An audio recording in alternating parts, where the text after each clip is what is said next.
Le petit bavard. Bonjour les enfants et bienvenue sur le Petit Bavard. Aujourd'hui, je vais vous raconter une nouvelle histoire passionnante. Êtes-vous prêts à écouter l'histoire du jour? Oui, et oui, et oui, et oui. Alors installez-vous bien et c'est parti! Loulou et les lunettes du jardin. Il était une fois, dans un joli village entouré de nature, une petite fille nommée Loulou. Elle aimait explorer les jardins luxuriants et parler avec les animaux qu'elle rencontrait. Un jour, alors qu'elle cueillait des fleurs douces près d'un ruisseau, elle rencontra Monsieur Lapin. Il la regarda et dit « Ah Loulou, tu choisis toujours les fleurs les moins colorées. C'est bizarre. » Cela rendit Loulou un peu triste, mais elle continua son chemin. Plus tard, elle croisa Madame Renarde qui, en la voyant jouer seule, commenta « Oh Loulou, tu es toujours si pâle. Avec tes jours si peu colorés, tu ne sembles jamais t'amuser. Viens donc jouer avec nous au soleil, ça te donnera des couleurs. »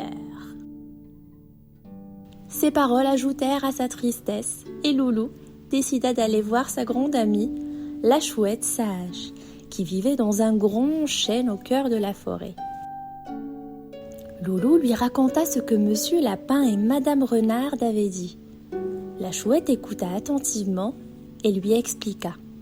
« Cher Loulou, quand les gens parlent, parfois ils disent des choses qui sont vraies pour eux, mais pas pour toi. Monsieur Lapin voit tout à travers ses lunettes grises. Alors pour lui, tout semble moins coloré.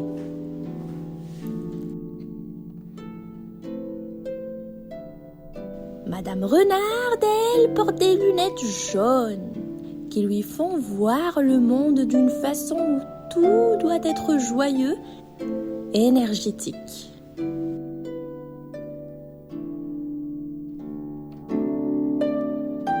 Le plus important est que tu sois heureuse avec tes choix.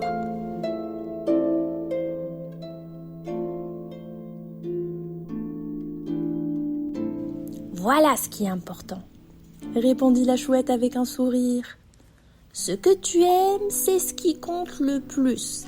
Ne t'inquiète pas des mots des autres. Chacun a sa propre façon de voir, comme s'ils avaient des lunettes de couleurs différentes. Et ces lunettes, elles ne se voient pas de l'extérieur, seulement de l'intérieur. Ce n'est pas parce qu'ils voient les choses d'une certaine manière que tu dois les voir de la même façon. Loulou comprit bien la leçon.